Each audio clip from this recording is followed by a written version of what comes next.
ទេបងឯងមើល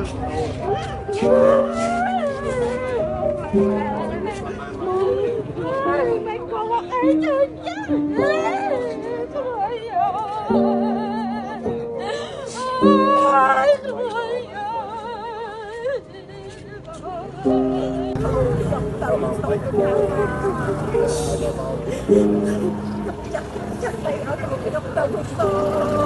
ទីគេទាញកោគេទាញចេញពីនឹងមកជាប់ហើយក្រោមមកនេះខ្ញុំឃើញជាប់ពីនេះអូជាប់ក្នុងរោងឡានហ្មងថ្ងៃ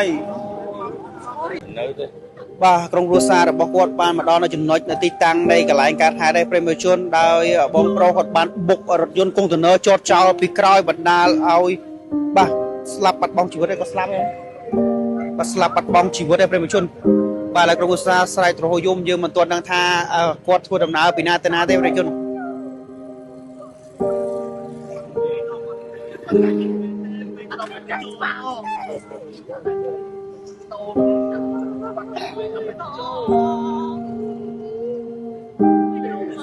ាទលើគ្រួសារសាច់ញាតិរបស់គាត់បានបាទមកដល់ចំណុចទីតាំងកន្លែងកើតបាទរថយន្តចតចោលបាទរថយន្តចតចោលនៅលើផ្លូវបាទគាត់ត្រូវបានគាត់ជិះម៉ូតូបុកពីក្រោយតែម្ដងឥឡូវតកងរថយន្តបានរត់ចេញពីទីតាំងកន្លែងកើតហេតុហើយបាទរថយន្តកុងតឺន័រ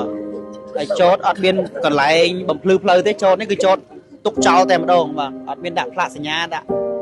កន្លែងសុំចតទេបាទបាទចតគឺអត់មានដាក់ផ្លាកសញ្ញាទេបាទគឺចតចោលតែម្ដងត្រូវបានបងប្រុសជិះមកបុកពេញទំហឹងតែម្ដងបាទរថយន្តកុងតឺន័រតែស្លាកលេខភ្នំពេញ 4A បាទ1765បាទត្រូវបានចតនៅលើផ្លូវតែម្ដងបាទតែចំហៀងមកចំហៀងចូលខាងក្នុងមកចំហៀងនៅលើផ្លូវបាទលៀនគូចេញមកគឺត្រូវបានបងប្រុសជិះម៉ូតូ PCX នេះគឺបុកពេញទំហឹងបណ្ដាលឲ្យស្លាប់បាត់បង់ជីវិតតែម្ដងប្រជាជនគាត់ជិះមកពីផ្ទះនៅអីស្រុកគាត់ទៅផ្ទះគាត់នៅព្រៃសរអូគាត់ជិះមកពីស្រុកហ្នឹងណាបាទដល់ចំណុចខាងលើនេះគាត់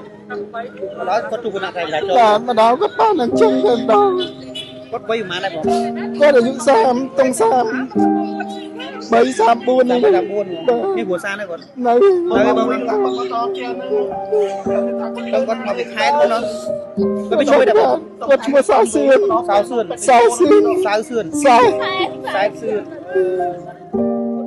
ទីកំណត់នៅណាដែរទីកំណត់នៅប្រសិទ្ធយើងអ្នកប្រសិទ្ធបាទគ្រួសាររបស់គាត់បានមកទ្រហោយំបាទដូចជាសពក្រុមគ្រួសាររបស់គាត់បាទតើមានគ្រួសារទេបាទអាយុ30ជាងទេប្រជាជនហើយបានស្លាប់បាត់បង់ជីវិតដោយគាត់បើកបុករថយន្តកុងតឺន័រចតចោលបាទនៅលើផ្លូវបណ្ដាលឲ្យស្លាប់បាត់បង់ជីវិតតែម្ដងមានរឿងត្រូវនិយាយគ្នាហើយដោយរថយន្តកុងតឺន័រចតនៅលើផ្លូវមិនមានផ្លាកសញ្ញាសុំផ្លូវ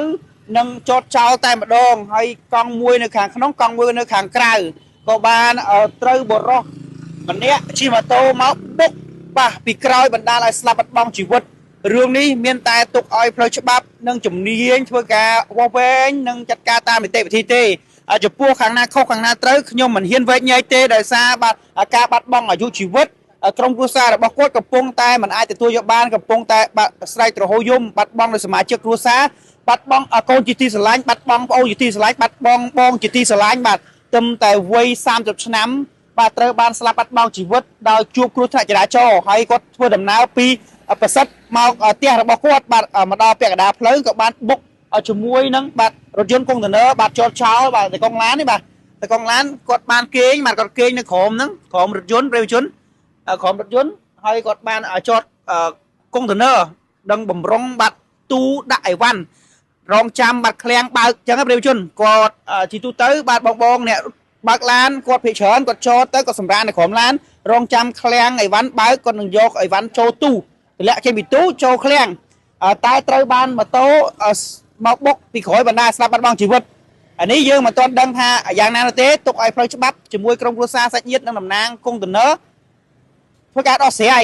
តាមនីតិវិធីផ្លូវច្បាប់ចរាចរណ៍ចំពោះខាងណាខុសខាងណាត្រូវខ្ញុំមិនហ៊ានវិនិច្ឆ័យទេប្រជាជនខ្ញុំជាអ្នកសារព័ត៌មានអញ្ចឹងមានតែបាទបងប្អូនបាទសាច់ញាតិក្រុមគ្រួសាររបស់គាត់ទេបាទទុកឲ្យគាត់ដោះស្រាយតាមនីតិវិធីផ្លូវច្បាប់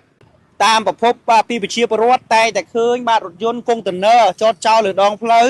ដែលមិនមានផ្លាកសញ្ញាសុំផ្លូវនោះទេគាត់ចតចោលឲ្យសម្រាន bà sân chỉ bong ôn bạn này bao rột thôn thông công tần nơ bao tam đong lời bạn người ta bạn chốt chốt sầm rạ sớ đạp la sờ nhà chẳng tích gặp 5 mét đấy bạn đầm bay ai bong ôn này thôi đầm ná gọi bạn đăng tha rột bạn chốt được hàng mốc bạn mà thấy đuông nghiệm đấy cứ ngất chân mong bạn ngất xôn đẹp đong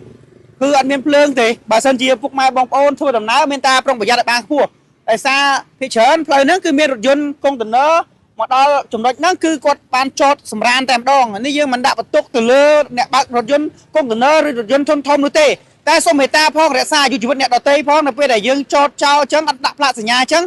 គាត់អត់ដឹងទេគាត់ដឹងថារថយន្តចតចោលទេបើសិនជាយើងចតដេកហើយយើងអត់ដាក់ផ្លាកសញ្ញាខាងក្រោយខ្ទង់5ម៉ែត្រ6ម៉ែត្រគាត់បានដឹងទេបើលបឿនម៉ូតូយប់ស្ងាត់មិនថាគេមិនថាខ្ញុំទេគឺបើកលឿនទេដោយសារអីយប់ស្ងាត់យើងមិនអាចបើកកុងទ័រ40-50បានទេបាទយើងមេត្តា